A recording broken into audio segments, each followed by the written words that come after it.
Tuesday morning after breakfast. Nathaniel has asked us all to meet in the main lobby to discuss last night's incident, so nobody died. I'm not sure Bradley knows what happened at all, but the other two looked worried. The house is still standing, so it can't be too serious. Right now, we're just waiting for Linz and Raphael. The grand lobby, so impressive when I first saw it days ago. Now in this room, I can't help thinking about the force field that forms the bars of my prison. It's hardly there at all. There's a distortion, but you can see through it. But despite that, it's completely impassable. That could be a kind of psychological torture. If there was something you wanted more than anything else in the world, separated from you by nothing more than a soap screen bubble, but you couldn't quite grasp it. There's no one thing that I would want so badly. Not even Nathaniel. There's only everything. Freedom, my future, my opportunities, my choices. My whole life is waiting out there for me to get back to it. Funny how everything looks a lot like nothing. Aha! They're here. Now maybe we'll get some answers.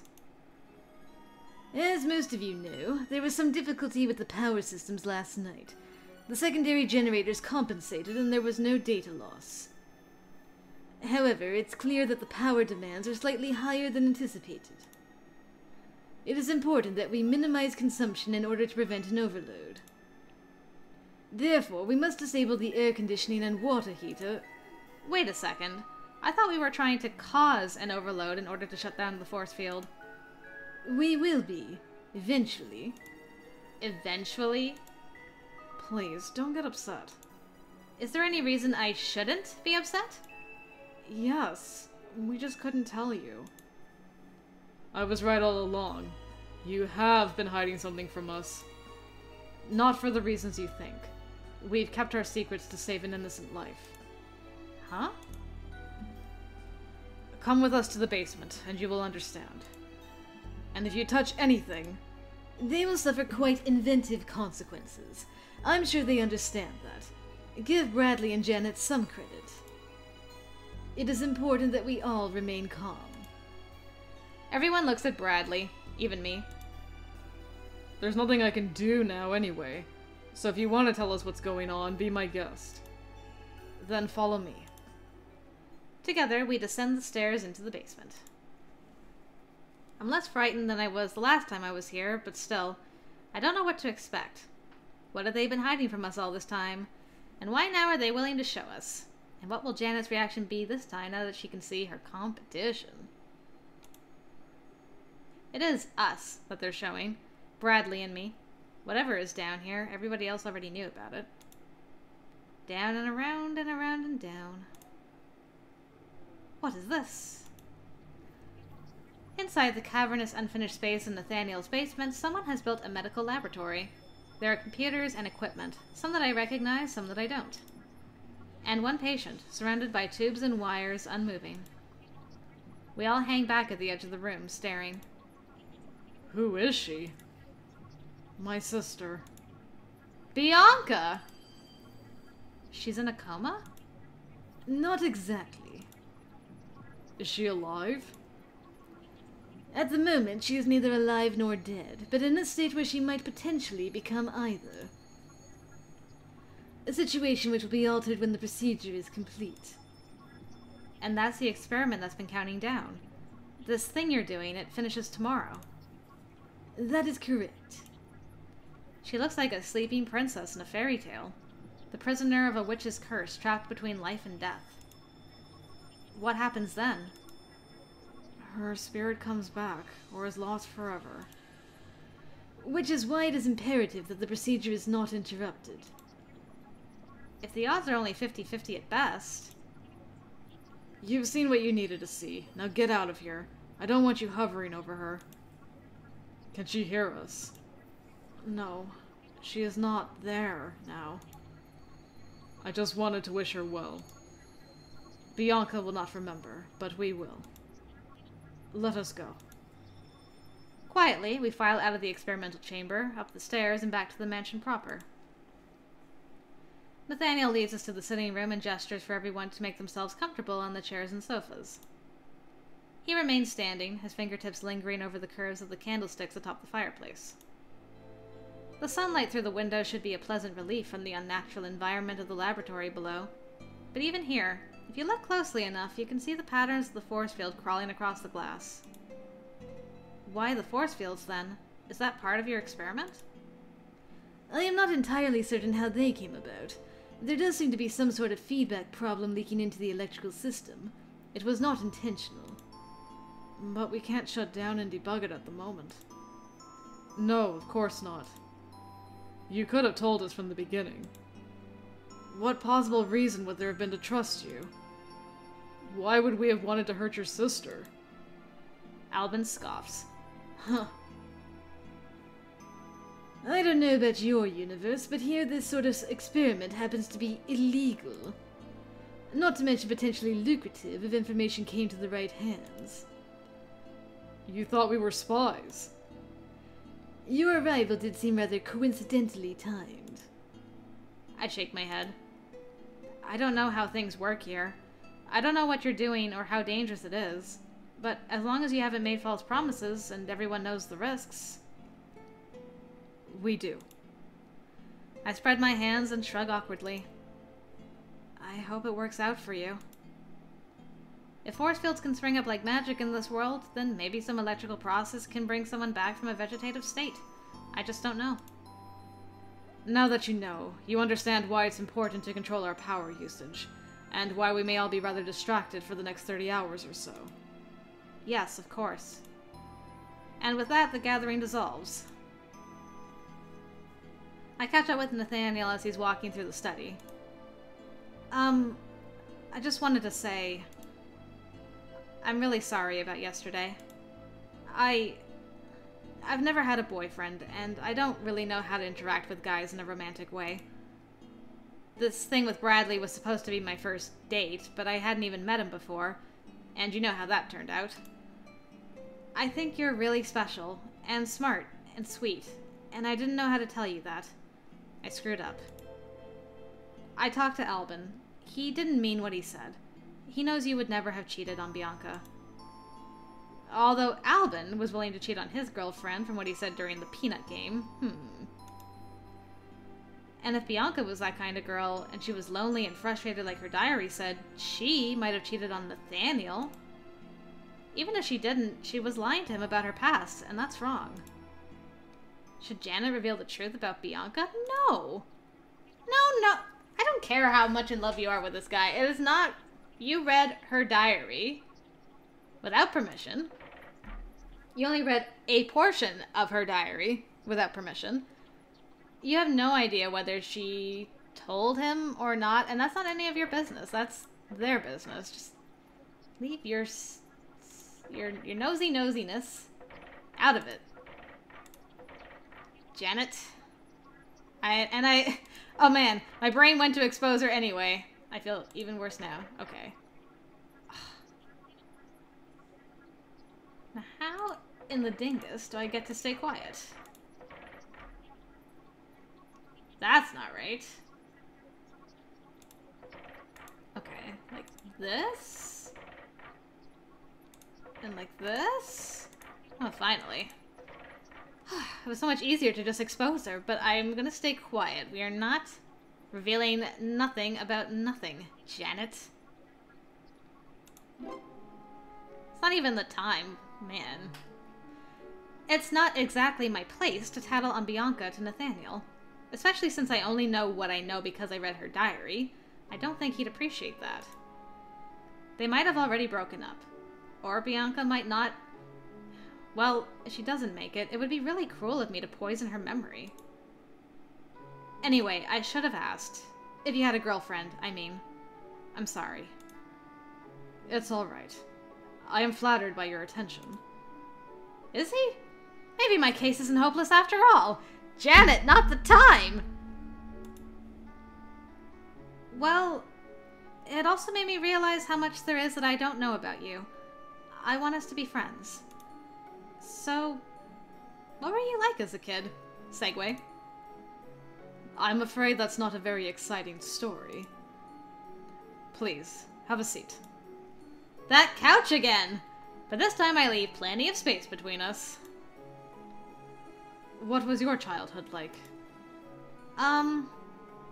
Parents, private school, pets, Nothing special. I wasn't very popular at school. No brothers or sisters? No. What about you? None. Nor did I have pets or schools. Huh? My parents were very protective of me. I had a large trust fund set to mature when I reached majority, and until that time they wanted to keep me safe. So I was raised here in this house by a number of servants, minders, and private tutors. You never left the house? Of course I did. We went on vacations and visited museums and the ballet like any family. Ah, and the ballet. I'm not sure every family goes to the ballet. What I didn't have was friends my own age. I was very fond of some of the staff. Robert in particular is almost family, but they were adults.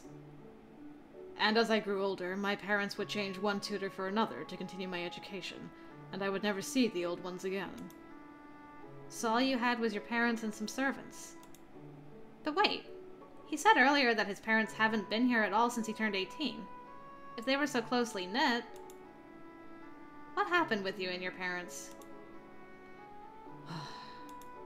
You don't have to answer that. I know. I told you that my parents moved to the city because of the recession and the need to keep an eye on their business interests. But I was only 17 at the time. They left you behind? And because of the financial difficulties at the time, they fired all of the staff except Robert. That's cruel. I'm sure they didn't intend any harm. They knew Robert would look after me. But you must have felt so alone. Which is why things didn't go well when I inherited on my 18th birthday, and they returned in search of funds. They abandoned you, and then they came back begging for money? It would only have been temporary. They had a problem with cash flow, not a lack of assets. They're fine now, but I was not in an understanding mood then. I wouldn't have been either. It's not something to be proud of. They were my parents, and they needed my help. They shouldn't have demanded that you sacrifice your happiness for theirs. You have a right to your own life. Well, everything's different now. Yeah. So, once you were in charge, you got a dog? I had always wanted one. He's a beautiful creature. You'll see him later once Robert gets back. Why did you send them away? So they wouldn't see the experiment? Yes. As far as the hospital is concerned, I brought Bianca here to die peacefully at home. I hope that won't be the case. Me too. Aww. That was a nice discussion, and some background on Nathaniel. E. No E. A. 1A. I. Yes, 2 I's. And 2 I's. After dinner, we all tried to think of entertaining ways to pass the time and keep our mind off things. Alvin suggested poker, but that requires stakes to bet with. Raphael doesn't approve of gambling anyway. Charades was obviously useless because we don't share a common popular culture. I've never heard of any of their books or movies. At the moment, we're playing their universe's version of Hangman without the hanging. The word so far is that. There's an I near the end with 2 letters after it. That could be an ing. How about N? We add the N and then the G, which leaves us with that. That didn't really help. S. R. Lynn's nods and updates to that. T. No. I'm pretty sure there aren't any more vowels. It's gotta be something that goes with S. L? M? P? Cold as ice. Perhaps H. The H is added. Oh! Ravishing. Indeed. Pervert. It's only a word. I don't understand why such an innocent game is all about death in your world. Well, it's a kid's game, right? And kids like to joke about death a lot. And sing terrible songs about murdering their teachers and burning down their schools. They're awful. Children say such things. Never underestimate the viciousness of a small child. Never let them out of your sight. Not all children are vicious. But yes, they do tell horrible jokes at school. And play nasty pranks. Like what? Tax on seats. Debagging. Kick me signs. Tying people's feet together. Poison. Poison? Generally without success, but they do try. Nathaniel shakes his head. Even girls do these things. If they don't like you. Or sometimes even if they do, if they think it's funny. Young people don't understand the damage that they can do. They're used to broken things getting fixed. They don't see the harm. Or they just don't care. Plenty of kids don't care about anything but themselves. Most of them grow out of it as they grow up. Once you've lost something, once you have something to regret and know the pain, you think harder about the pain you caused to others. Or you learn to live without regret. Another game, anyone? 11 hours left. I'm sinking. Not in water, but in a substance as dark and sticky as molasses. It clings to my limbs with every movement, wearing me down. I'm not afraid. Because it's so dense, I can't sink quickly. It should be easy to stay afloat, at least for a while. I'll be alright as long as I stay calm. But I can't see anything. No light to guide me, no sign of help coming. How long can I hold on? And then from nowhere, a force pushes my head down under the surface. I'm in bed. I must have slipped down somehow. I'm all tangled up in the sheets, and there's no pillow under my head. No wonder I was struggling in my dream. Blearily, I pulled the sheet off my face. What on earth? The force field which was covering the windows and doors, blocking any escape from the house, has started to crawl inward. That's what shoved me down the bed. If the fields are collapsing, something must have gone terribly wrong. I need to get help. Everybody, wake up! Overly dramatic, Janet. But the force fields... We know. Come downstairs. We've been waiting for you to wake up. That jerk. I hurry downstairs. Here, too, the force field has shrunk inwards a few inches away from the door. Janet, thank goodness you're all right. Where's Bradley? Bradley hops down the stairs behind me, still fastening his pants, his face a show of confusion and dismay. Obviously, Linz was playing some kind of prank on me back there. Never mind. What's happening? Nathaniel shakes his head. There is no immediate cause for concern. The power coils are crystallizing on schedule. Everything is on target for the reintegration this evening. This is simply an unexpected side effect. Unexpected side effect? You said the force fields were a result of power buildup interacting with the security system wiring around the doors and windows. I point at the freestanding shimmer, which is clearly not surrounded by a doorframe. Does that look like wiring to you? It could still be projected. Somehow. Clearly I was mistaken about the nature of the interference. It must be some sort of ethereal pressure differential relating to the growing potential energy. Cut the techno-babble and get to the point. Why aren't you more worried about this? Simple logic. Those field effects have been discernible for days without noticeable change. Based on their demonstrated rate of expansion, they will not encroach on the laboratory before the process concludes. Therefore, they do not represent a substantial change in the risk projections for the procedure. Really, one has to expect a few unusual reactions when tampering with the forces of nature. You were expecting something like this? Fires, floods, explosions, hallucinations. These things happen. I don't like the sound of this. No one asked you to come here. We all chose to take the risk, for Bianca's sake. If I could send the two of you to safety, I would. But there is no way to escape without killing Bianca. As I said, the risk parameters have not substantially changed. You can all go about your daily business. I will keep an eye on the lab. God will watch over us. But with the burning, twisting light of the force fields pressing in around us, how are we supposed to relax for the day? Wait. There's something we ought to discuss. Well, that's new. Linz, what are your current risk projections for this procedure? Either it works or it doesn't. On balance, I would say that there is still a reasonable chance of Bianca being restored by the procedure, but it is more likely than not that she won't survive. Similarly, while the risks to us are extremely difficult to quantify, I would estimate that it is more likely than not that all of us will live. Are the two sets of risks related? Is it a question of her or us? No. We might all die together, or all survive. Surviving unharmed is much less probable.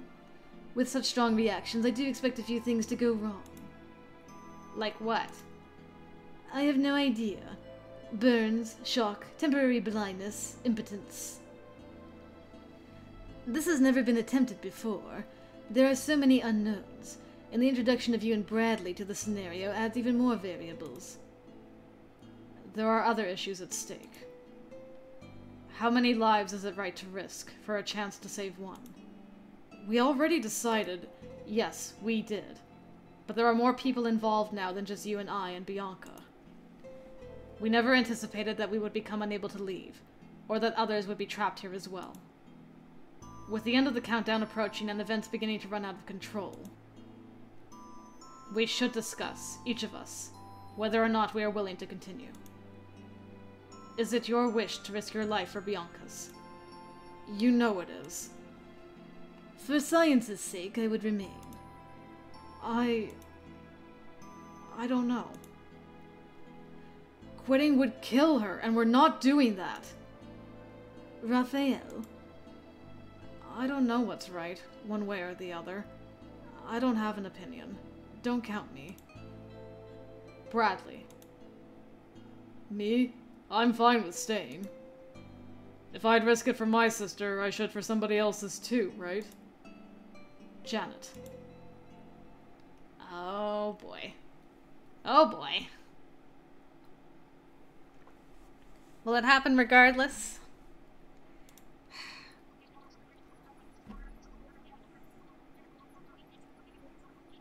No. I mean, I feel like if we say yes, our life is forfeit. We've given Bianca permission to kill us. And in order for, like, a happy ending, Janet has to survive in some form.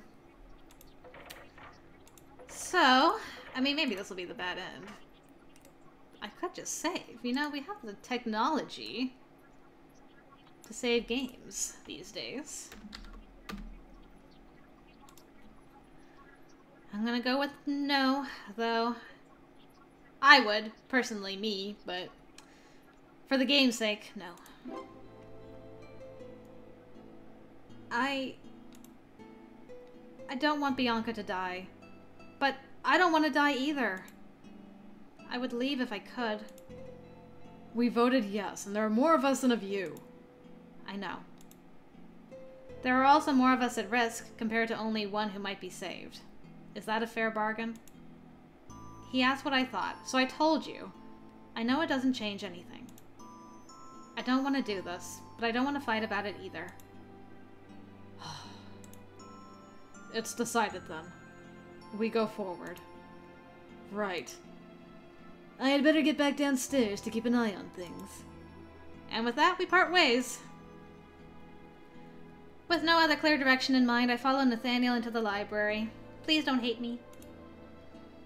His eyes, meeting mine, seem troubled, but he says nothing. The room is silent, a comforting bulwark of books between us and the mysterious force fields. Whatever happens, I don't blame you. You're doing the best you can for her. Whatever happens, I'll accept it. I just thought I should say that. He closes his eyes. I always have. I've always known that the good things in life don't last. Songs end, flowers wither, friends leave, people die. Your health, your freedom, anything you cherish can be snatched away in an instant. You can't run or fight. You can only accept it and carry on. Enjoy what you have while you have it. and know that it will end. When Bianca collapsed, when the doctor said she would never wake up again, I wanted to be strong and accept the truth without flinching. Life means suffering. Clinging to what must be lost only increases it. Then Albin found out that I was simply accepting his sister's inevitable death. He didn't take it well. He said that if I had ever loved her, I should be willing to give everything, take any chance to save her. But what was there that I could do? Then he brought me a street pharmacist who's been fired from multiple jobs, with a reputation for theft and working miracles. All I had to do was fund him. Linz. It all seemed reasonable at the time. But now you're not sure. How can it be right if my attempt to save Bianca's life cost someone else theirs? How can it be right for me to turn back now and throw her life away with my own hands? What right action is there for me now? All we can do is hope for the best. Oh, it's the countdown. Hey. I guess the course has been set. It's time to see it through. Go! All on a bunch, we pelt down the stairs, clawing at the rails to keep from falling.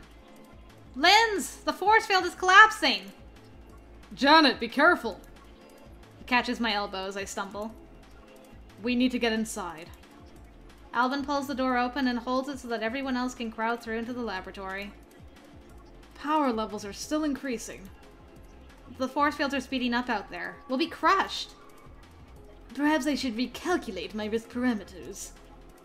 Can you do it or can't you? With such a powerful reaction, it's clear that something will happen when we engage the plasmonic conduit. There is a substantial chance that it will kill us all. His hand hovers over a series of controls. The beta connector's blown loose again. Raphael, reconnect that. Yes, sir. 3 minutes and counting.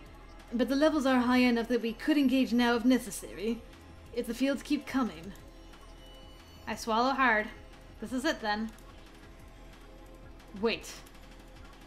We can't do this. What are you talking about? We decided. I make the decisions. And I won't kill 6 people for a slim chance to save 1. Linz, I order you to shut down. Executing shutdown sequence. Wow, I'm surprised Albin didn't punch Nathaniel in the jaw. The experiment was cancelled. The power lights dimmed, then returned to normal. It was all over. For a moment, no one can believe what's just happened. Oh no, poor Albin again. No! No! She wouldn't have wanted... You murderer! He leaps for Nathaniel, and I instinctively step between them. Ooh. Wow. I didn't think he'd really hit me.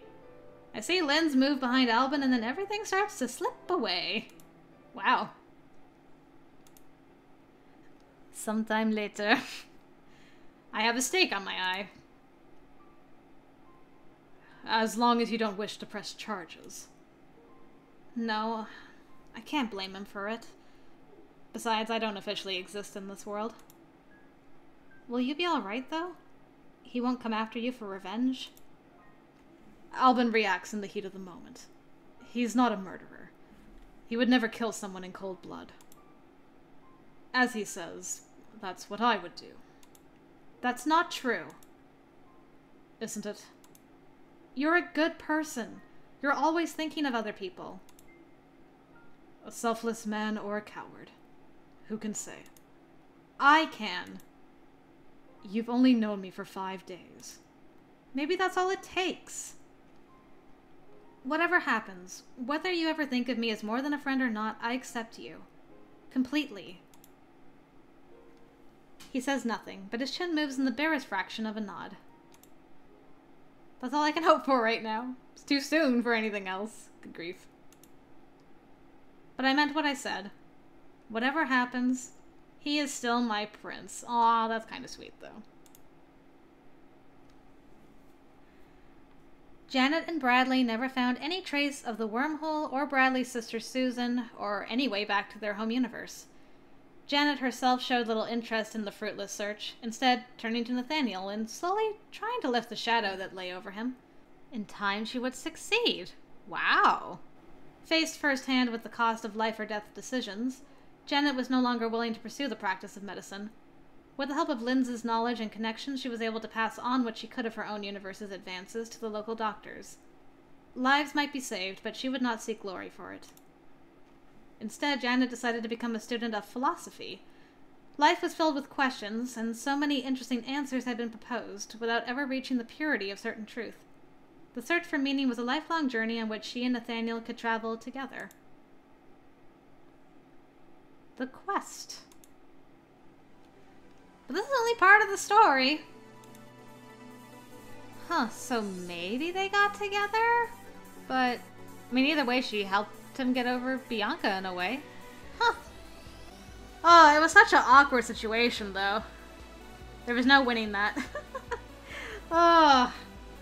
Wow, super interesting, though. I liked how that whole story went out. It was very believable, I thought. Oh, and Nathaniel's too pure for this world.